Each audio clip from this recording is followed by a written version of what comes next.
एक और किस्सा सुनाती हूँ।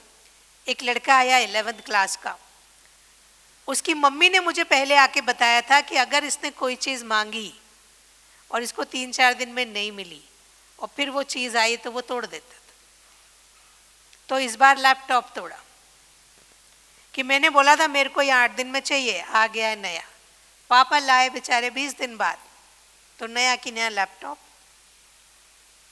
अब उसको लाएं कैसे, काउंसलर के पास तो आएगा नहीं।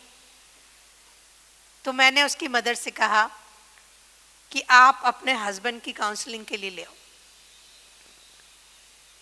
तो हमने कहा पूरी फैमिली, पापा को बुलाया, मैंने बोला मेरे को पूरी फैमिली चाहिए। पूरी फैमिली आई। मैंने उस बच्चे को अंदर बुलाया, मैंने कहा कि आपके पेरेंट्स अच्छे नहीं हैं? कहता है ऐसे माँ, ऐसे पिता किसी को नहीं मिलना चाहिए। और पिता नहीं बोला, क्या बोला? मैडम जी ऐसा बाप किसी को नहीं मिलना चाहिए। एक बात ध्यान रखो, यदि आप भाषा का सम्मान करोगे तो भाषा आपका सम्मान करेगी। और ये रील्स देख देख के यदि भाषा खराब करोगे, सम्मान कभी नहीं मिलेगा। मीठा बोल के दुनिया में किसी से भी कोई भी काम करवा सकते हो, और गलत भाषा का इस्तेमाल करके सही काम भी किसी से नहीं करवा पाओगे। तो भाषा पे कंट्रोल सबसे पहले। मुझसे बोला ऐसा बाप किसी के पास नहीं होना चाहिए। मैंने बोला ठीक है, ये जो जूते पहने हैं 6000 के एडिडास के, और ये जो हाथ में आईफोन है, दोनों उनके मुंह पे मार के आओ। क्यों? मैं ऐसा बाप नहीं चाहिए, बाप का सम्मान क्यों चाहिए? तुम पापा नहीं बोल पा रहे हो, इतनी ज़्यादा नफरत है, सम्मान क्यों चाहिए? जाओ ये दे आओ आईफोन। तो मैं कैसे करूँगा, मेरी पढ़ाई कैसे करूँगा? मैंने बोला पता नहीं, 11वीं पास हो, मेरे जैसे ऑफिस में चपरासी की नौकरी दे सकती हूँ, उससे ज़्यादा कोई और दे तो चले जाना, कमाना, आईफोन खरीदना, एडिडास के जूते खरीदना, एडिडास का बैग खरीदना, नाइकी पहनना, जो इच्छा है वो पहनना।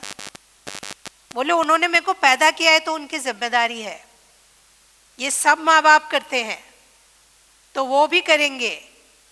मैंने बोला उनकी जिम्मेदारी तुमको दाल रोटी खिलाने की है, तुमको स्कूल में पढ़ाने की है।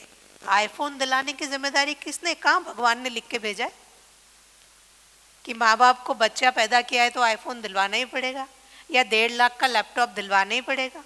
हम सरकारी स्कूल में पढ़ाएंगे, स्लीपर में भेजेंगे, किसी का सेकंड हैंड बैग खरीद के तुमको देंगे, कौन रोक सकता है?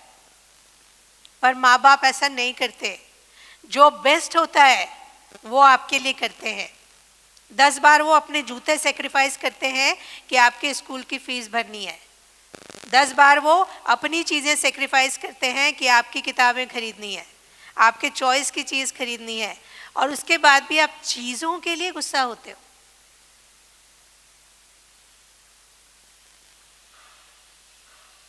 मैंने कहा या आज के बाद पापा बोलोगे और तुम्हें लगता है कि ये आदमी दुनिया का सबसे खराब आदमी है, तो सबसे पहले जो जो लग्जरी है वो वापस करो, और मैं नहीं तो 4 जगह भेजूंगी, नौकरी करो, अपनी 11वीं क्लास की फीस तो भरो बेटा, नहीं तो 12वीं भी नहीं कर पाओगे। और 11वीं पास बच्चे का क्या फ्यूचर है? क्या फ्यूचर है? ग्रेजुएशन भी नहीं है, 12th पास भी नहीं।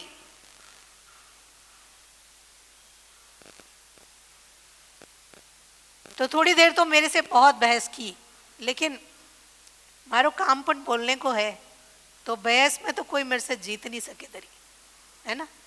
फिर 1 घंटे बाद उसको समझा के भेजा कि यदि तो इनसे तमीज़ से रहना है तो ठीक है, नहीं तो मैं उनको समझा देती हूँ कि आपको ग्रेजुएशन तक पढ़ाएंगे, और पर तब तक ये लैपटॉप, ये आईफोन, ये महंगे जूते कुछ नहीं, नॉर्मल चीज़ें। ग्रेजुएशन के बाद आपको जहाँ जाना हो, जो करना हो कर लेना। बुलाया माता पिता को कि ये शर्त है, अगर तो ये तमीज़ से बात करते हैं, आपके साथ अच्छे से रहते हैं, तो आप इनकी पढ़ाई लिखाई की जिम्मेदारी लीजिए, और नहीं तो जो भी लग्जरी है उसको आप अपने लिए खर्चा करिए, क्योंकि जब ये आज ही आपको नहीं पूछ रहे तो आपका बुढ़ापे में क्या होगा? क्या होगा? कहाँ जाएंगे? क्या करेंगे?